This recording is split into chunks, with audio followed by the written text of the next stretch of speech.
This is the Everyday AI Show, the everyday podcast where we simplify AI and bring its power to your fingertips. Listen daily for practical advice to boost your career, business, and everyday life. Whether you're a super small local business or an enterprise company, so many brands have thrived by getting actual humans to visit their website. And then maybe they sign up for something, they purchase something, they get pixeled, right? And then you can hit those people with, ads down the line. So what happens now in the age of AI when there's maybe fewer humans actually visiting your company's website, maybe fewer opportunities to get more of those actual human eyeballs on, and instead maybe they're seeing your brand a little bit more in AI search. It's a big shift. It's actually happening very quickly. So what do brands do, and how can brands win in AI search? Well, we're going to be talking about that today and a whole lot more on Everyday AI.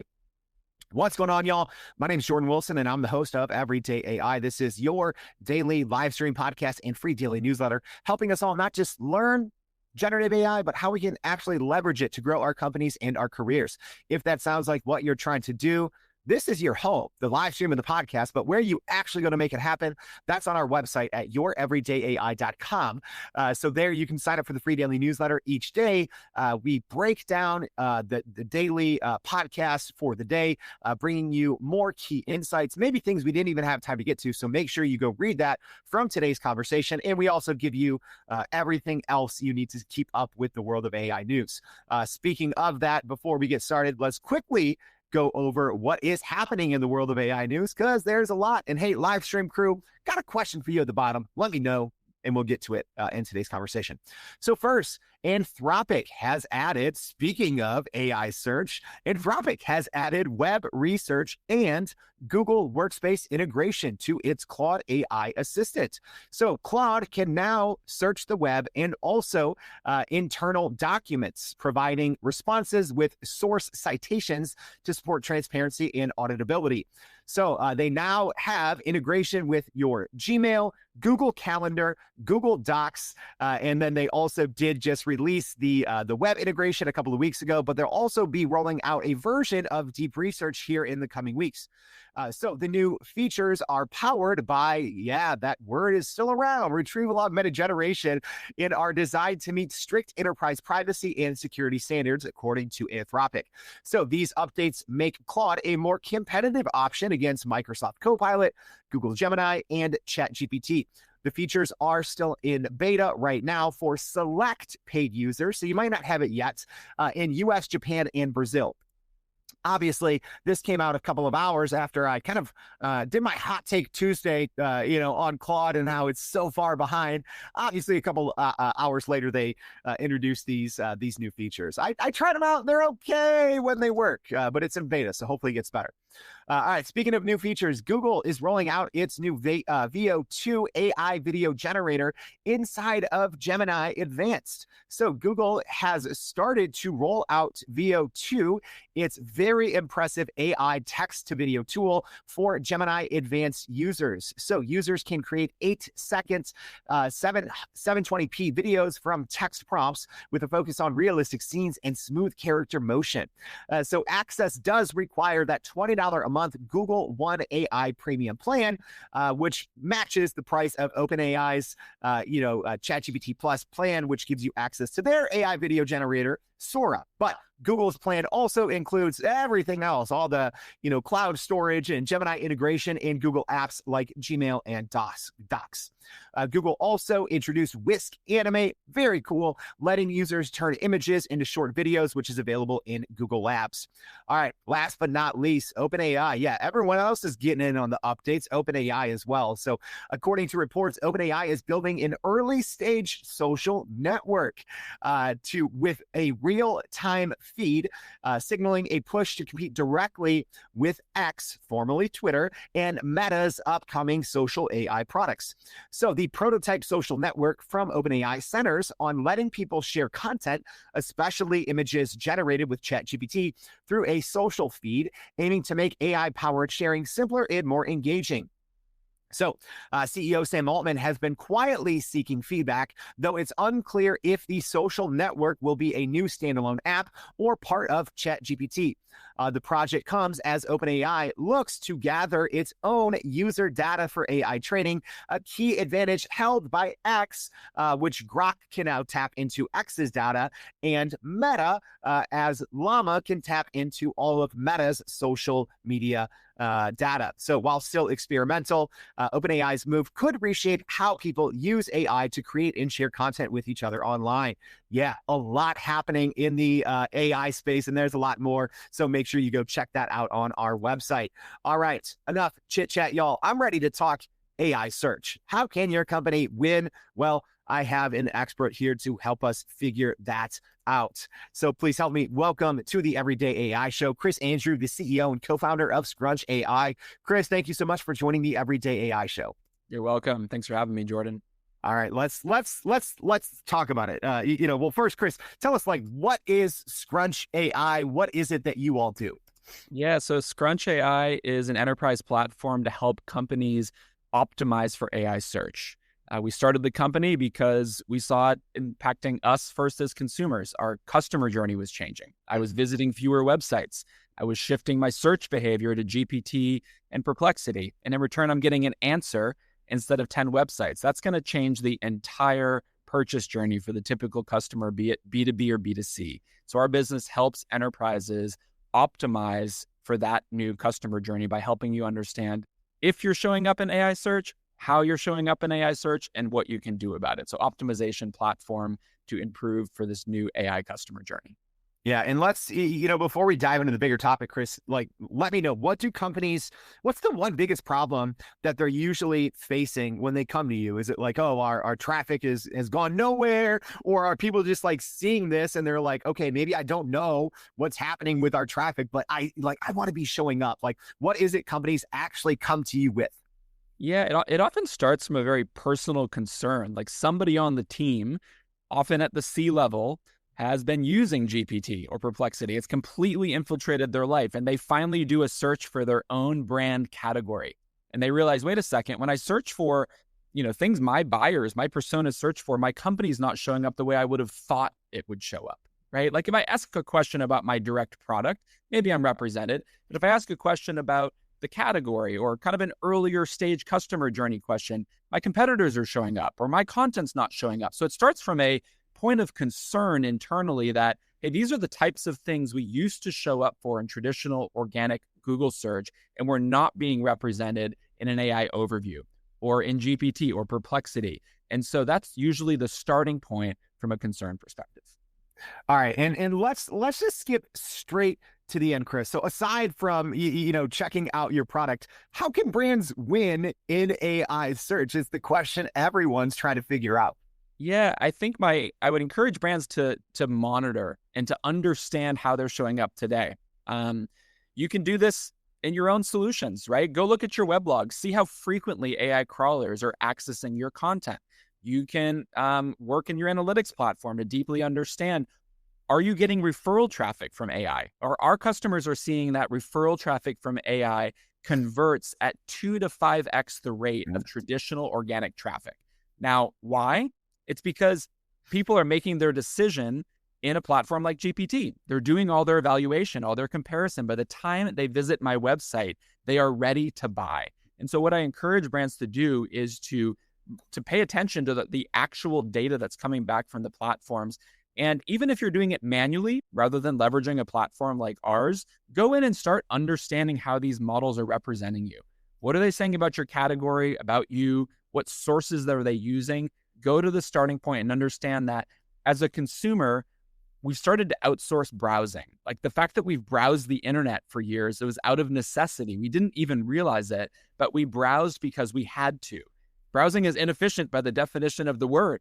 I actually want the answer to my question. I don't want 10 websites that I have to go poke around and build a spreadsheet to analyze the category myself.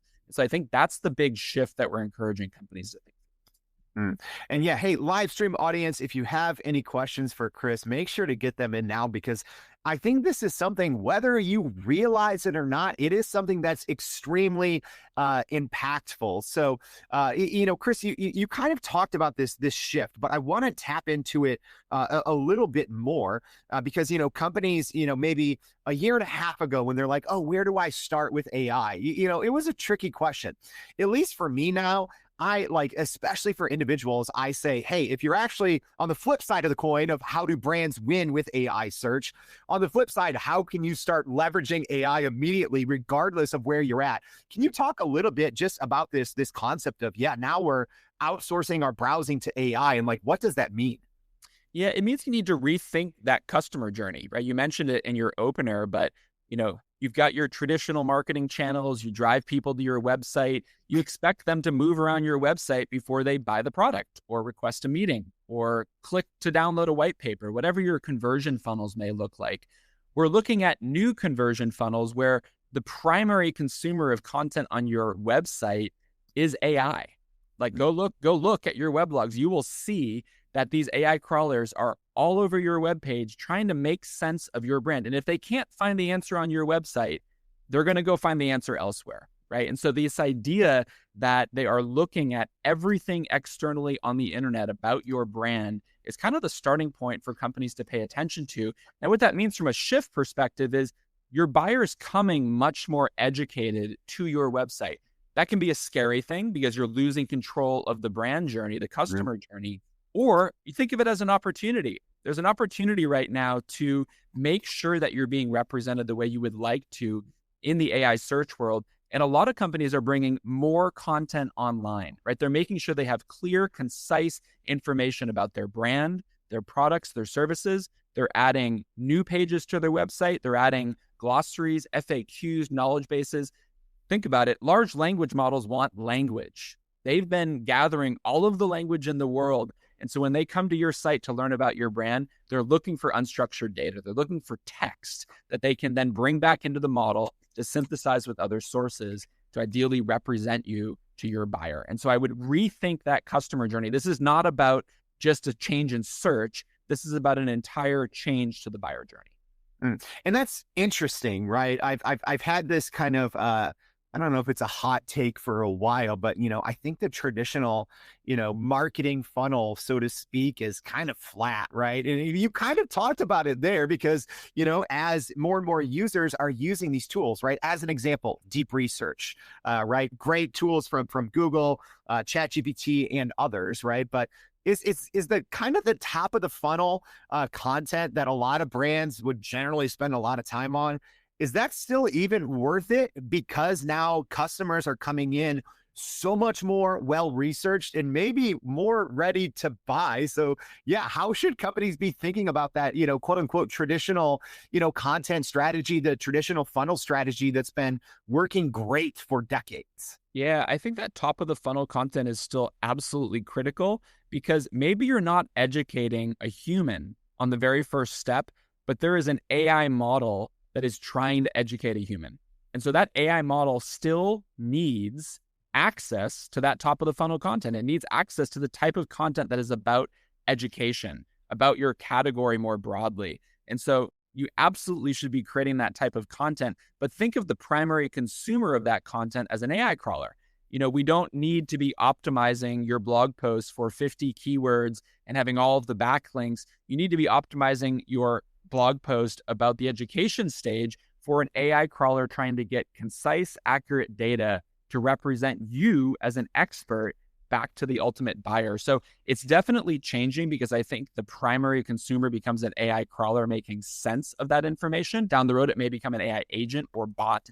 I like to use a very kind of cheeky, playful example in this world, which is if you've Googled for a recipe in the last 10 years, you end up on a recipe site where you can't find the recipe. You can't find the ingredients, right? You've got somebody's life story. You've got 3 videos, 2 ads, a pop-up, an email capture. You literally can't find the ingredients unless you scroll for 5 minutes. You ask that same question in ChatGPT, and you exhale, you breathe a sigh of relief, you get the ingredients. You're like, this is why everyone is moving to AI search. It is a better consumer experience. Now, the model had to source that information from somewhere. So if you as a company start to think and cater to the AI crawlers as the key top of the funnel buyer, you're already winning against your competition. Shift your mindset internally to get ahead of this. And yeah, love the comments and questions coming in from the audience so far. So keep them coming, and we'll get to some of these questions. But Chris, one thing I heard you say there, or allude to, is this concept of crawlers, right? Because I think a lot of companies, before there was this huge surge in AI search, right? Before the deep researches, before even Google had actually good integration with Gemini and search, before ChatGPT search, so many business leaders were blocking, quote unquote AI bots. But what they didn't know is, in some instances, like Google, you block Google's AI bot, that blocks you from Google as well. Not good, right? So what's the advice to companies that maybe made that decision a year or so ago, or companies that are still up in the air, like, hey, should we do that?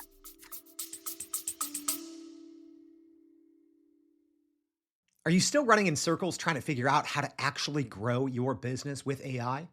Maybe your company has been tinkering with large language models for a year or more, but can't really get traction to find ROI on Gen AI. Hey, this is Jordan Wilson, host of this very podcast. Companies like Adobe, Microsoft, and NVIDIA have partnered with us because they trust our expertise in educating the masses around generative AI to get ahead. And some of the most innovative companies in the country hire us to help with their AI strategy and to train hundreds of their employees on how to use Gen AI. So whether you're looking for ChatGPT training for thousands or just need help building your front-end AI strategy, you can partner with us too, just like some of the biggest companies in the world do. Go to youreverydayai.com/partner to get in contact with our team, or you can just click on the partner section of our website. We'll help you stop running in those AI circles and help get your team ahead and build a straight path to ROI on Gen AI. It's a great question. I was on with a Fortune 500 firm just this week, and at the very first thing we start with is a comprehensive site audit. Like, what happens when an AI crawler tries to retrieve your content? And step one was, oh, you're blocking them.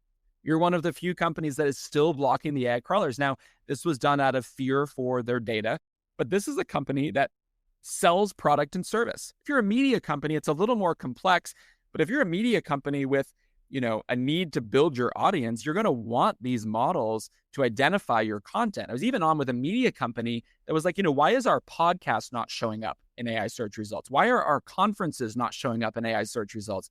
Well, you've blocked them from your entire website. And I understand you have a paid content strategy where you're protecting your content, but at least unblock the other pages about your free podcast and your conference events. And so, I understand the fear in the marketplace, but this has already gone mainstream, right? GPT was adding 1 million users an hour a couple weeks ago during the image creation phase. We're coming up on well over, 1.5 billion unique monthly users of AI search across the leading platforms. Google is moving to AI search, right? If you do a Google search, you get an AI search result. So my message is, you need to think that if you're in the business of getting your product and service in front of your buyer, your new broker to the buyer is the AI crawler. So if you're blocking your content, they're probably gonna misrepresent you because they have to piece together truth about your business from third-party websites. So think and cater to AI crawlers not as a foe, but as a partner in getting your message to your end buyer. Yeah, exactly. Like, the Google example is huge, Chris, because they've dominated 90 to 97% of the search market for decades. I was obviously at the Google Cloud Next conference and got to speak with a lot of Google execs. So if you think that this is some experiment, right? If you've seen the new AI mode, right? Yeah, we've all seen the AI search overviews, but now there's their AI mode, and Google's deep research tool is now with the 2.5. It's freaking fantastic. So if you think this is some phase or some beta program from Google, it's not. This is the new way that the internet works. So a question, a good one here from the audience, Chris, I was hoping you could tackle. It's a simple one, but I think a lot of people are having this question that Madonna had said here, saying, will SEO become irrelevant, or at least maybe traditional SEO, right? Where people are doing the more technical side, right? They're doing their H tags and their alt image, right? Will that traditional SEO become irrelevant? No, I don't think SEO is irrelevant, right? Nor do I think it will become completely irrelevant. I think SEO is the foundation for how AI models determine what websites to look at, right? They need some way to understand what websites to evaluate when answering a question. That's how it's working today, right? And so, I think some of the darker tactics in SEO may go away, but I think what you need to think about in the shift is like once AI has identified your page, it's looking at your content in a completely different way, right? Oftentimes our conversations start with, I do a Google search, a Gemini search, and a GPT search, and I get 3 completely different answers.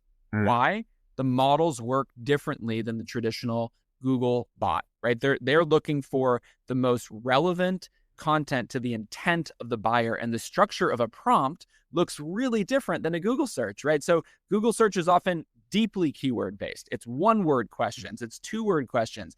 Prompts are human questions, right? And so I think SEO is the foundation.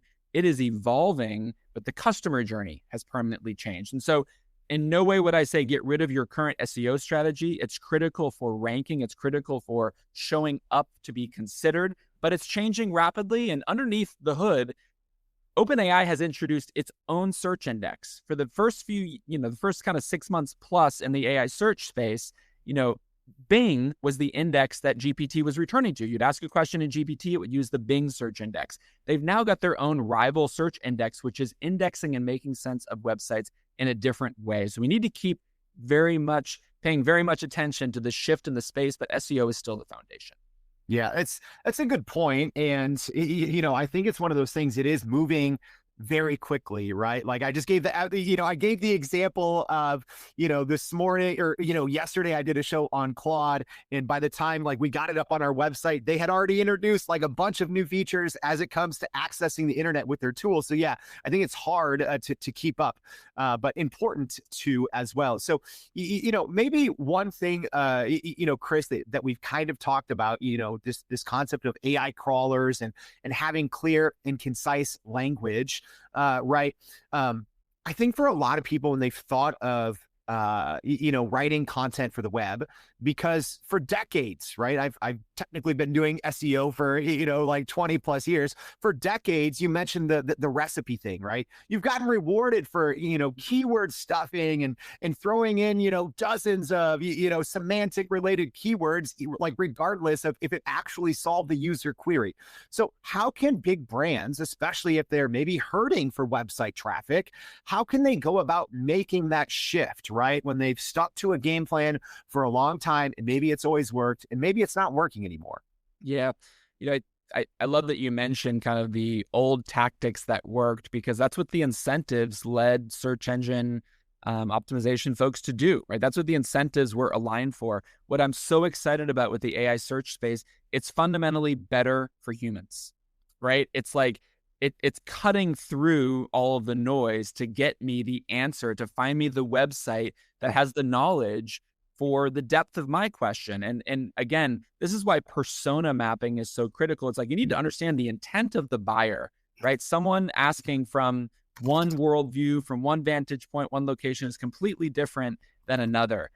So I think, when you think about how you optimize for this, it's really going to be a question of creating content that is optimized for AI retrieval, right? You need to think away from keyword stuffing and more towards intent. And that's what we see kind of the largest businesses doing. Now, the foundation for how is it working begins with comprehensive monitoring, right? If you don't know the type of content that is showing up in AI search results, you don't know what to be modeling it after. If you don't know what websites are being frequently cited by AI sources for your category, for your buyer, you may be missing on a very simple way of increasing your presence by collaborating with those third-party content sources. Because one of the biggest shifts that I think brands are accepting is, for a non-branded search, it's 80% plus of the websites that are cited by models are third-party content websites, right? So if they're not asking about your brand, the models are trying to deeply rely on unbiased content. They'll look at your website and competitive content,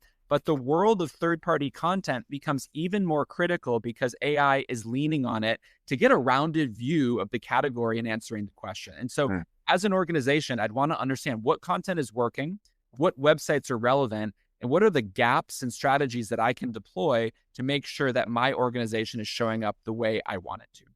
Chris, can you talk a little bit more for our audience that isn't familiar? What are those third-party websites, right? And how can people, control what's being said there? How can they improve their, perceived reputation on those sites? Yeah. So, there's no mystery here. I mean, when I say third-party sites, I mean everything that is not you on the internet, right? So let's say you're a beauty brand, right? You've got your website describing your products and services. Well, there's probably dozens of review platforms out there that talk about your products and services. There's probably hundreds of bloggers and influencers that talk about your products and services in your category. There's probably, dozens of industry sites talking about the products that are going, the ingredients going into your products. All of those websites are being used by AI to represent you in the category. And so whether this is a paid strategy in some cases where you're going to go work with them and pay for placement on their website, or it's an organic strategy where you're saying, hey, I'm listed on your site, but the product description is wrong, the pricing is wrong, can you update it? More affiliate, you've got opportunities to make sure that your brand is accurately and positively represented on the influential third-party sites that are influencing AI answers. But again, the starting point is you need to know what websites are being used by these AI models in the AI answers. And they're different across GPT, Perplexity, Claude. As you said, just introduce web search. The space is moving very, very quickly. Google AI Overviews has its own, powered system to identify what sites are relevant. Tracking that at scale is the opportunity and the need that most companies are starting. So, on that, we actually have two related questions on that exact topic from our audience, both from Jackie and Cecilia. So I'll kind of sum these up in one, but, Jackie and Cecilia are both essentially asking, right, are big brands kind of at an advantage here, right? Because they have way more customers, right? So how do smaller and medium-sized businesses, how can they still compete, right? When maybe not as many people know about them, and maybe traditional SEO might have been a little kinder to those smaller brands who really invested in SEO at a high level and put out great human content for many years. So how can, smaller brands kind of reconcile or still compete because of this, kind of third-party website priority? Yeah, it's a great question. Brand is critical in this phase because the models are going to have a deeper understanding of bigger brands. There's more information out there. There's more opportunity to influence the way AI thinks at scale because they have coverage, right? You're going to be present in a lot of places.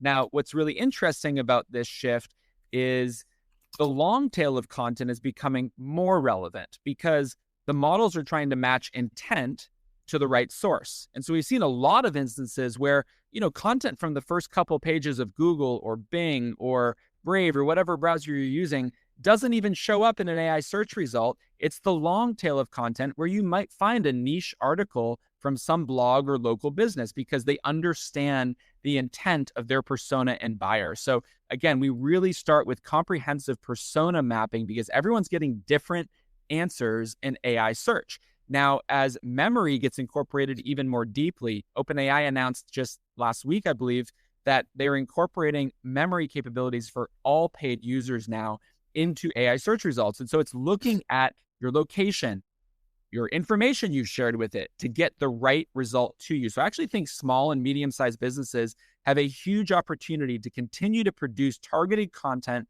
for your relevant buyer and understand that AI is going to do the work and find it. And so I think that's a huge level of encouragement to say you're not massively disadvantaged in this shift. Continue to produce thoughtful content for a human, right? One of the beautiful things is you don't need to write for humans and robots. These robots read like humans. Like I like to joke, large language models are like babies. Like what you tell it, it regurgitates, right? It spits the information back to you. So the more information you give it about your brand, the more it's going to do its best to represent you. So continue to produce that content for a human reader and know that the crawlers are going to access it and give you an opportunity to be present. It's a great, well thought out response, and a good point too on the the OpenAI update that now they've had the memory for 8 or 9 months, but yeah, they just rolled out the ability for ChatGPT to use your entire chat history, not just those saved nuggets of memory. So a great call out there, Chris, in terms of personalization, localization. Yeah, large language models aren't deterministic, which is important.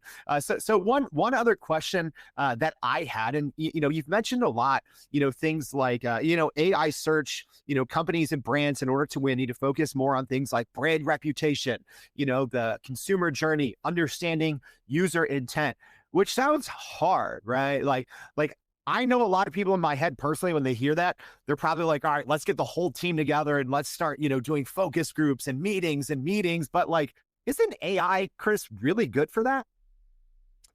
It is. I think AI does a really good job of understanding at scale. I mean, it's the ultimate analyst, right? It's the ultimate, it has the ultimate ability to do that research for you. I mean, one of the things that's been surprising in starting the company has been that the B2B decision-making process has moved into these channels arguably faster than the consumer-making process, because sophisticated users living in AI as a tool, starting to ask all their questions in it. And so as you're doing the pull the whole company together to evaluate, well, the more context AI has about your business problem, your company, and the more you enrich the prompt with that context, the more of a thoughtful response you're going to get back. These things are great thought partners.